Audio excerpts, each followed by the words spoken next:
मुद्दा अगर सरकार का हम देखें तो एक युवा होने के नाते मैं सबसे पहले रोजगार की बात करूंगा, क्योंकि हम युवा हैं और पढ़ाई करते करते अगर बुढ़े हो जाएंगे कि रोजगार नहीं मिलेगी तो हमारे घर परिवार का खर्चा कैसे चलेगा। दूसरा, कहते हैं कि चले जाएं कंपनी में, कंपनी तो इनकी बंद हो चुकी हैं ज़्यादातर, और ऐसी कंपनियां हैं 12,000 रुपये में हम लोगों का परिवार का पालन पोषण कैसे हो जाए, और इन्हीं के द्वारा बंद कराई गई हैं। क्योंकि लॉकडाउन के समय में इनके द्वारा ऐसी ऐसी नीतियाँ बनाई गई, जीएसटी को इतना बढ़ा दिया गया, टैक्स को इतना बढ़ा दिया गया कि कंपनी की कमर टूट गई, जिसके वजह से सारी कंपनियां बंद हो गई।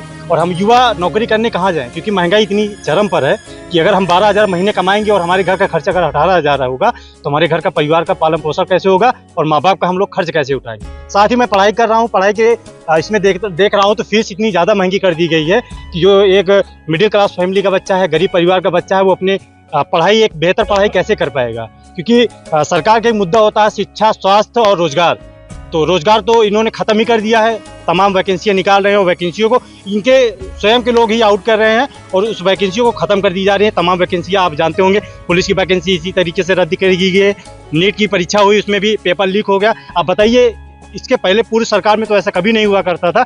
जब से 10 सालों से बीजेपी सरकार आई है, इनके परीक्षा लीक हुए हैं, इन्होंने परीक्षा रद्द कराई है, इस तरीके से कभी नहीं हुआ है। और रोजगार को इन्होंने सबसे पहले खत्म किया है, जनता को ये विकलांग करने का काम कर रहे हैं। जनता विकलांग होगी और ये तानाशाही अपने आप को लाना चाह रहे हैं, क्योंकि ये तानाशाही लाने के लिए हमारी जनता को कमजोर कर रहे हैं। जनता कमजोर होगी, इनके 5 किलो राशन से वो परिवार चलाना चाह रहे हैं। गाँवों में अब लोगों में एक समझ आ रही है कि 5 किलो राशन से परिवार नहीं चलेगा, 5 किलो से लोग खुश नहीं होंगे।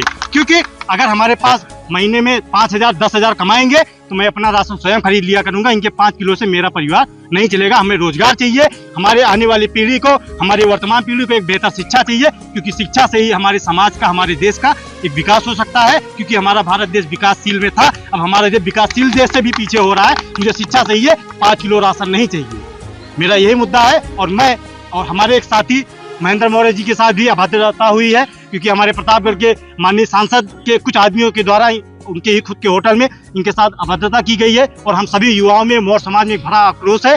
आक्रोश यह है कि अब की बार बीजेपी को हटाना है, भाजपा को हटाना है, इंडिया गठबंधन को लाना है और देश को स्वतंत्र बनाना है। लोगों को बेहतर एक रोजगार देना है, शिक्षा के प्रति आगे बढ़ाना है और स्वास्थ्य के प्रति एक अच्छा कार्य करना है, ताकि लोग हमारे यहाँ, न तो प्रतापगढ़ में कैंसर हॉस्पिटल है, न प्रतापगढ़ में किसी तरीके की बेहतर हॉस्पिटल है। मैं स्वयं, मेरे यहाँ गांव में कई ऐसे एक्सीडेंट हुए हैं, कई ऐसे लोग बीमार हुए हैं, मैं प्रतापगढ़ में लेके आया हूँ। ग्लूकोज की एक डिब्बा टांग देते हैं, एक इंजेक्शन लगा के तुरंत रेफर कर देते हैं। मैं इस तरीके से सांसद को नहीं बनाना चाहता हूँ। मैं ऐसे सांसद को बनाना चाहता हूँ, ऐसे सरकार को बनाना चाहता हूँ कि हमारे जनपद में एक बेहतर हॉस्पिटल हो, एक शिक्षा की बेहतर व्यवस्था हो, रोजगार का एक बेहतर व्यवस्था हो। मैं इस तरीके की सरकार को चाहता हूँ। और हमारे मौर्य समाज ने, पूरे जनपदवासी इस बार उठा पटक के इस सरकार को फेंकेंगे और नई सरकार को लाएंगे जिस पे उनको भरोसा है। और इस तरीके का कार्य हमारी प्रतापगढ़ की जनता करेगी, मेरा पूर्ण विश्वास है और मेरा पूर्ण भरोसा है।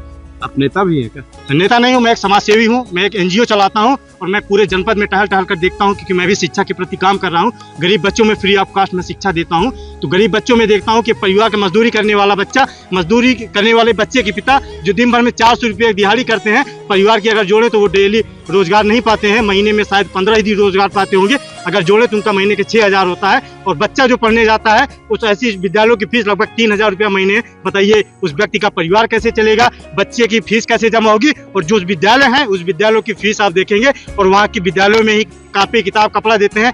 बच्चों की लगभग साल भर की फीस हो जाती है 40 से 50,000 रुपया। वो गरीब आदमी अपने बच्चों को कैसे पढ़ाएगा। मैं इस दर्द को समझ सकता हूँ। मैं भी किसान परिवार से हूँ, एक मिडिल क्लास फैमिली से हूँ। मैं बच्चों को फ्री ऑफ कास्ट पढ़ा रहा हूँ। मुझे ये दर्द बेहतर तरीके से पता है और मुझे भारत के भविष्य का भी एक बेहतर तरीके से आकलन हो जाता है कि अगर हमारी वर्तमान बच्चों की भविष्य अगर गर्त में जा रही है तो वही बच्चा आगे बेहतर भविष्य में जाने के बाद वो बेहतर नहीं कर पाएगा, वो एक निचले तबके में ही पड़ा रहेगा।